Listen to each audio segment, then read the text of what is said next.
Welcome to New Possibilities. I speak truth to power without fear. Today, I want to continue a discussion that I've had for a while here on YouTube, and that's about terrorism. There have been some terrorist attacks in the last couple of weeks, and the thing about it is, these attacks have occurred during the holy month of Ramadan. And Ramadan is coming to an end, and tomorrow, many of us will be celebrating Eid. But these terrorist attacks have occurred in Baghdad, Iraq. 213 people were killed. ISIS has claimed responsibility. In Bangladesh, 20 people were killed, and ISIS and Al Qaeda have claimed responsibility. In Turkey, 41 people were killed. So you have these acts of terrorism occurring, and I want to just talk about different aspects of this whole situation. And the first thing I want to talk about is like just the difference in reaction, the difference in the news, and the difference on social media. When those terrorist attacks occurred in Paris and Belgium, there was a national day of mourning. The news broadcasts had special broadcasts to cover those acts of terrorism. They had nonstop coverage. They talked to people, they interviewed victims, they spent a lot of time showcasing and profiling the victims of those horrific attacks. They showed their love and their compassion for the people of Paris, for the people of Belgium. But when it comes to these other terrorist attacks that I mentioned, in Bangladesh and Baghdad and Turkey, you don't see the same level of compassion. You don't see the same outpouring of love. You don't hear talk about praying for Baghdad or praying for Bangladesh or praying for the people of Turkey. You don't see the same outpouring of love on social media. You don't see anybody changing their profile to include an image of the Bangladeshi flag or the Iraqi flag or the Turkish flag. You don't see that. You don't see anybody posting up pictures saying pray for Bangladesh, pray for Baghdad, or pray for Turkey. You don't see that same kind of love. And the reason why you don't is because people have a negative attitude towards Muslims. Because these three countries are Muslim countries, their lives are not as important to the mainstream media.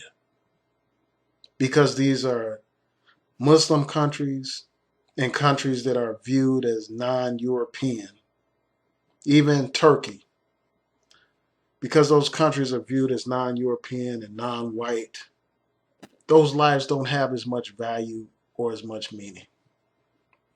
The same is true of terrorist attacks that take place in Africa, whether we're talking about Nigeria or Kenya or other countries in Africa.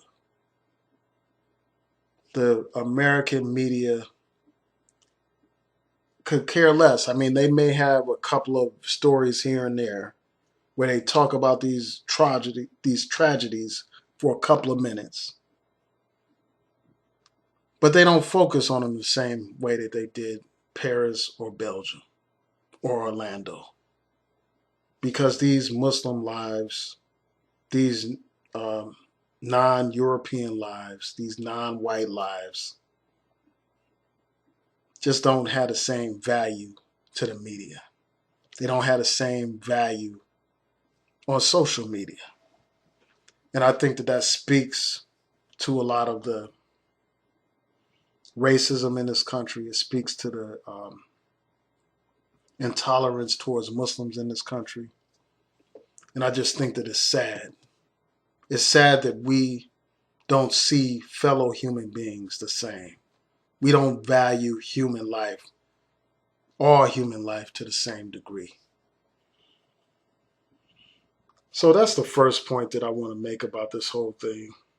Also, I want to just talk about how recently there were some terrorist attacks also in Saudi Arabia, in Medina in particular. And there were other attacks as well, but people have focused on the attack in Medina. A suicide bomber attacked in Medina. Medina is the second holiest city in Islam. It is the place where Prophet Muhammad, peace be upon him, established the first Muslim community, and that is where his body rests in peace. May the peace and blessings of Allah be upon him and his family and his descendants. But so that site is very important in Islam. And the fact that a terrorist would desecrate that site by committing such an atrocity is an abomination. So a lot of people are talking about that. And they're talking about how that may be a turning point for the Muslim world. It may turn the Muslim world completely against ISIS, an organization that purports to be an Islamic state. How could an Islamic state commit such an atrocity on holy, sacred ground?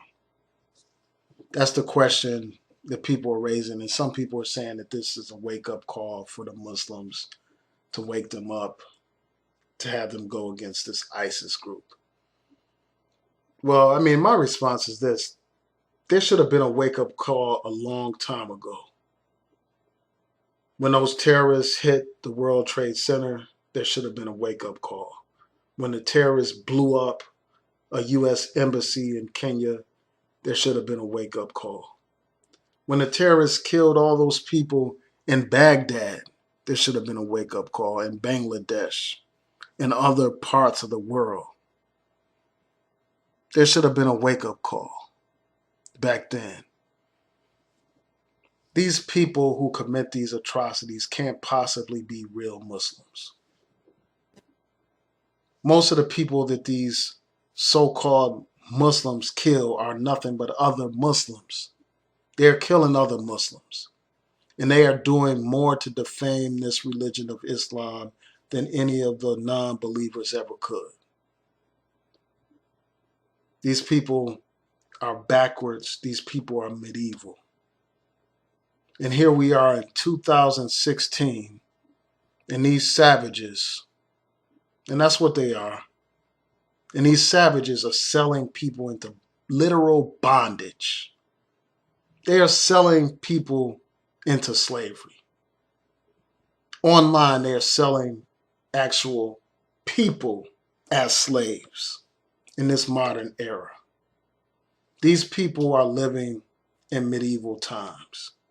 They commit all kinds of atrocities against human beings. They bomb innocent people. They commit suicide. They crucify people. They are just despicable. They represent the worst in humanity.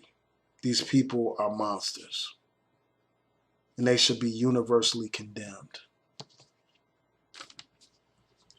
Often, when there's a terrorist attack in the West, you have all these conspiracy theorists saying that it's a false flag operation. But these same conspiracy theorists say nothing about these bombings that take place in Baghdad or Turkey or Bangladesh. Are they saying that those are false flags as well? Here you have all these innocent people at a market in Baghdad just buying items for Ramadan and for the upcoming Eid. And many of the people were children who haven't done anything to anyone, who aren't a part of the political process. But these terrorists have complete disregard for human life. So they just indiscriminately kill people. This is a disgrace. It's a shame that we have people like this in this world.